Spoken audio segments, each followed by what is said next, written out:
గత ప్రభుత్వ హయాంలో ఎక్సైజ్ మైనింగ్ శాఖల్లో ప్రాథమికంగా 50,000 కోట్ల దోపిడీ జరిగిందని మంత్రి కొల్లు రవీంద్ర తెలిపారు. మంత్రి కొల్లు రవీంద్ర రాష్ట్ర అధ్యక్షుడు పల్లా శ్రీనివాస్ ప్రజల నుంచి వినతుల్ని స్వీకరించారు. ఈ సందర్భంగా మంత్రి మాట్లాడుతూ ఆ రెండు శాఖల్లో దోపిడీపై మరింత లోతుగా విచారణ జరుపుతున్నామని అన్నారు. విచారణకి సహకరించకుండా అధికారులు పారిపోతున్నారని చెప్పారు. తప్పు చేయనప్పుడు వీరికి భయం ఎందుకు అని ప్రశ్నించారు. ఇవాళ వాళ్ళు ఏంటంటే ఇష్టారాజ్యంగా చేసి దాడులు చేసి కేసులు పెట్టించి ఇవాళ భయపడి తిరుగుతూ ఉన్నారు. పార్టీ ఆఫీసు కార్యాలయం మీద దాడులు చేశారు. ఇవాళ జోగి రమేష్ వాళ్ళ కుమారుడు ఇవాళ వీళ్ళందరూ కలిసి అగ్రిగోల్డ్ భూములు దోచుకుని పేదలకి వాళ్ళు ఏం చెప్పారు, ఎన్నికల హామీలో 2019లో మేము అగ్రిగోల్డ్ భూములన్నీ కూడా న్యాయం చేస్తాం, అగ్రిగోల్డ్ బాధితులకి మొత్తం కూడా డబ్బులు కడతామని చెప్పి ఇవాళ జోగి రమేష్ మరి ఆక్రమించుకున్నారంటే ఇవాళ ఆ గత ప్రభుత్వంలో ఎంత దుర్మార్గాలు జరిగినాయి ఒకసారి ఆలోచిద్దాం. ఇవాళ చూస్తూ ఉంటే అవినాష్ ఇవాళ పారిపోవడం, దేశం వదిలిపెట్టి పారిపోవడానికి కూడా ఇవాళ ప్రయత్నాలు జరుగుతున్నాయి. లుకౌట్ నోటీస్ ఇవ్వడం వల్ల మరి అతను మళ్ళీ తిరిగి వెనక్కి వచ్చారని చెప్పి తెలుస్తూ ఉంది. రోజా గారు ఏమైపోయారు? వీళ్ళందరూ కూడా తప్పించు తిరుగుతూ ఉన్నారు. ఎవరు తప్పు చేసినా తప్పించుకు తిరగలేరు. ఖచ్చితంగా వాళ్ళ మీద చర్యలు ఉంటాయి. నోరు ఉంది కదా అని చెప్పి ఇష్టారాజ్యంగా మాట్లాడి, అధికారం ఉంది కదా అని చెప్పి మరి ఆ రోజున అధికారాన్ని అంతా కూడా ఉపయోగించి కేసులు పెట్టించి దాడులు చేపించి అక్రమంగా దోచుకున్నాం. ఇప్పుడు మేము చేస్తుంది చట్ట ప్రకారమే చేస్తున్నాం. చట్ట ప్రకారం వాళ్ళు చేసినటువంటి దోపిడీని ఇవాళ చూపిస్తూ ఉన్నాం. దాని మీద చర్యలు తీసుకోవడం జరుగుతుంది తప్ప ఇందులో ఎక్కడ కూడా మేము కక్ష సాధింపులు అయితే లేవు. మేము మొట్టమొదటి నుంచి కూడా చెప్పాం. ఇవాళ ఒక్కొక్కరు మాట్లాడుతున్నారు రెడ్ బుక్. ఎందుకు అంత భయం మీకు? మీరు తప్పు చేయనప్పుడు మీకు ఎందుకు భయం? రెడ్ బుక్ ప్రజలు ఇచ్చినటువంటిది. రెడ్ బుక్ అనేది మేము సృష్టించుకున్నది కాదు. ప్రజలు పడినటువంటి కష్టాలు ఇబ్బందులతో వచ్చినదే రెడ్ బుక్. అది గుర్తుపెట్టుకోండి.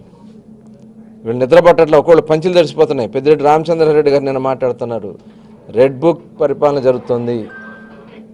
మీరు తప్పు చేయనప్పుడు మీకెందుకు భయం?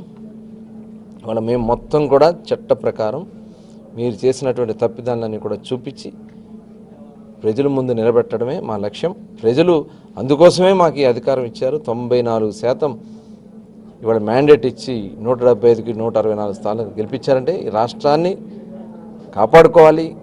మళ్ళీ ఇలాంటివి భవిష్యత్తులో జరగకుండా ఏ నాయకుడు చేయకుండా చూడాల్సినటువంటి బాధ్యత ఉంది. కాబట్టి మేము చట్ట ప్రకారం గౌరవ ముఖ్యమంత్రి గారు కూడా క్లియర్గా చెప్పారు. జగన్మోహన్ రెడ్డి ఊరికే రాష్ట్రాన్ని అల్లరపాలు చేయాలని చెప్పి ఢిల్లీ వెళ్ళి 36 మంది మీద దాడులు చేశారు, కేసులు పెట్టారు, హత్యలు చేశారని చెప్పి తప్పుడు మాటలు మాట్లాడతాము. మేము అడిగాం, ఎవరు ఆ లిస్టు అండి? ఆ 36 మంది అన్నావు కదా, ఏంది ఆ లిస్టు? ఇవాళ కేవలం రాష్ట్రాన్ని బాగుపడతాం అతనికి ఇష్టం లేదు. 5 ఏళ్ళు అధికారం ఇచ్చినా కనీసం పారెడు మట్టి తీసి అభివృద్ధి కార్యక్రమాలు చేయలే. అప్పులు చేసి ఇవాళ దోచుకున్నారు తప్ప, సంక్షేమ కార్యక్రమాల పేరుతో దోచుకున్నారు తప్ప చేసింది ఏమీ లేదు. ఇవాళ మళ్ళీ రాష్ట్రాన్ని చక్కగా గాడిలో పెడతా ఉంటే అల్లరి చేసి మళ్ళీ రాష్ట్రాన్ని బాగుపడకుండా చేయాలనేది జగన్మోహన్ రెడ్డి యొక్క ఆలోచన.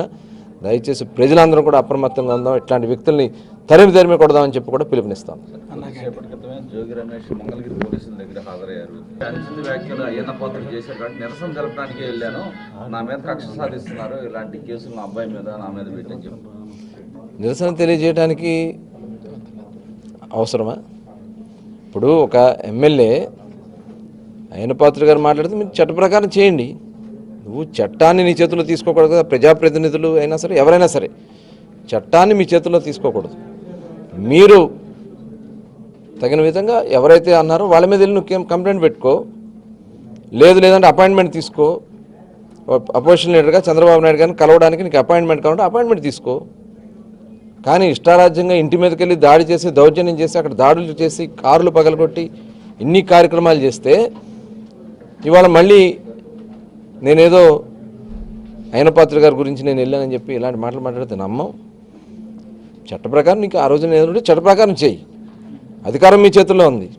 అట్లా కాకుండా చంద్రబాబు నాయుడు గారి ఇంటి మీదకి వెళ్తే ఆ రోజున అందరూ కూడా తీవ్రంగా దాన్ని విమర్శించారు.